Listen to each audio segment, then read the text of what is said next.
Rated M for mature.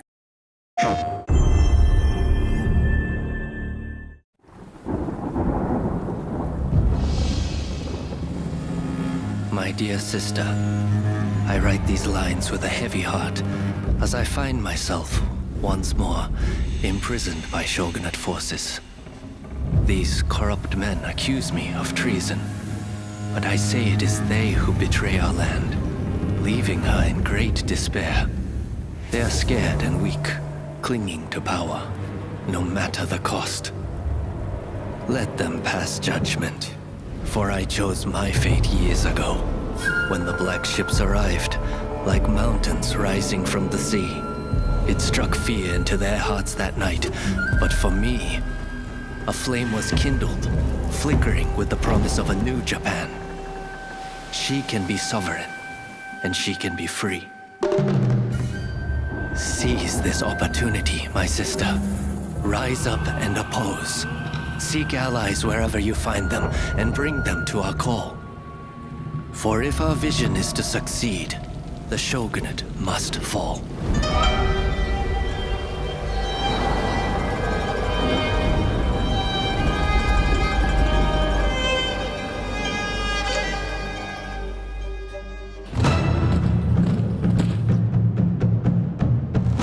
Rise of the Ronin is without a doubt Team Ninja and Koei Tecmo's biggest and most ambitious project to date. Team Ninja has always designed action games, usually following a linear level design, which leads to an all-powerful boss. This time, I wanted to make a game where the player could fully immerse themselves into the game's world, the universe and story.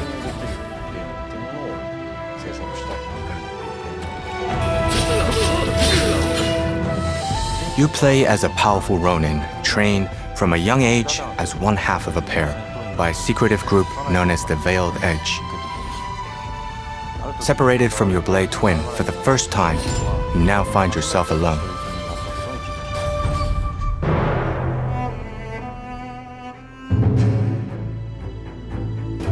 The Bakumatsu era is a special period in history for Japan. American gunboats, known as the Black Ships, arrived off the coast of Japan in the mid-1800s, forcing Japan to open up its market to the Western powers. This caused great turmoil in the country between the ruling shogunate, who looked to maintain military power while containing both the threat from the West, as well as the anti-shogunate forces, such as the Choshu clan, who wanted to overthrow the shogunate and change the way Japan was run. As the smoke rises, so shall we. So shall we! You could say that Haji and the Shoka Shinjuku school was the birthplace of this ideology, following the teachings of its most influential figure in Yoshida Shoin.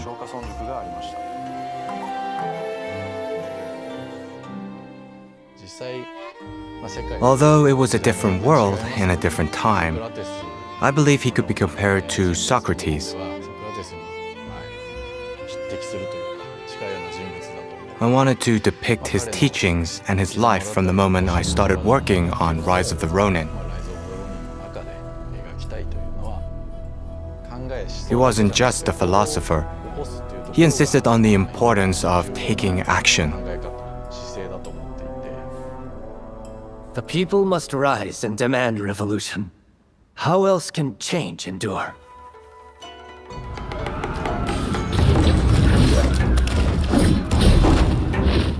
Rise of the Ronin is set during the period known as Bakumatsu, and at the moment that is the darkest before dawn.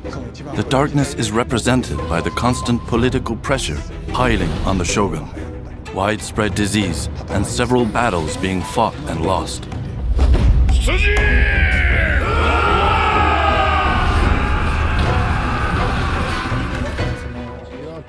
I wanted to show that energy building up in these darkest moments, while the people waited for everything to implode.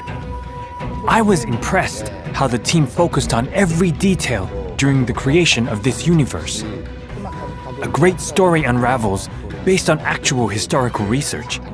from the cities and villages to the historical figures depicted, such as Katsukasha or Sakamoto Ryoma. There's also a specific energy from that period in history that the team as a whole wanted to express within the game.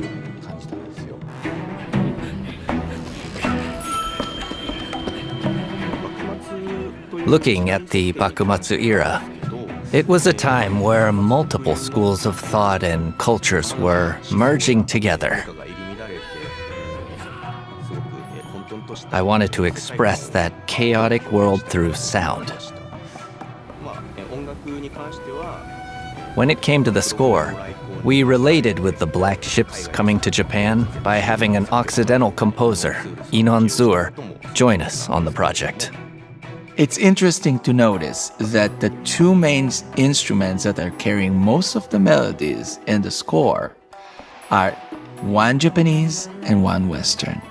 The cello, on one hand, it's very westernized, but playing the Japanese melodies, it's almost like talking to this era. And the shakuhachi, on the other hand, such a strong Japanese signature. But when it plays the music from the score, I let it many times play melodies that are more westernized. So together, this choice really added to the whole soundscape of the score.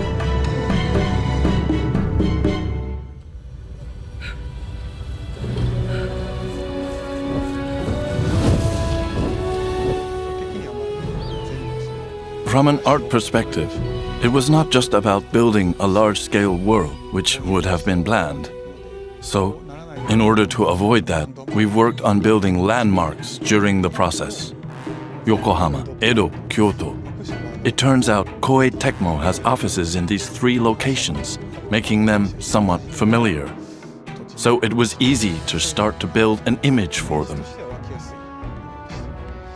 Obviously, these locations were very different back then, though.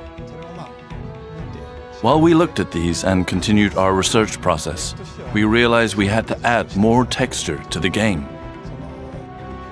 We started working on the colors and the atmosphere in order to build Ronin's environment.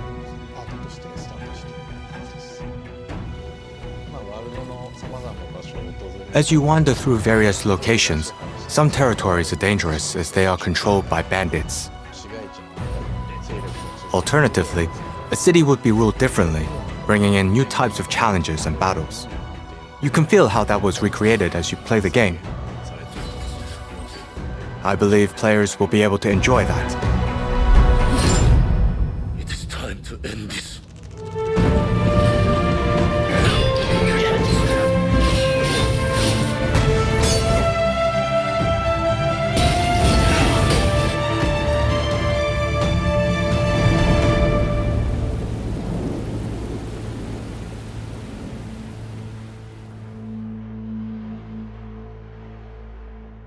PlayStation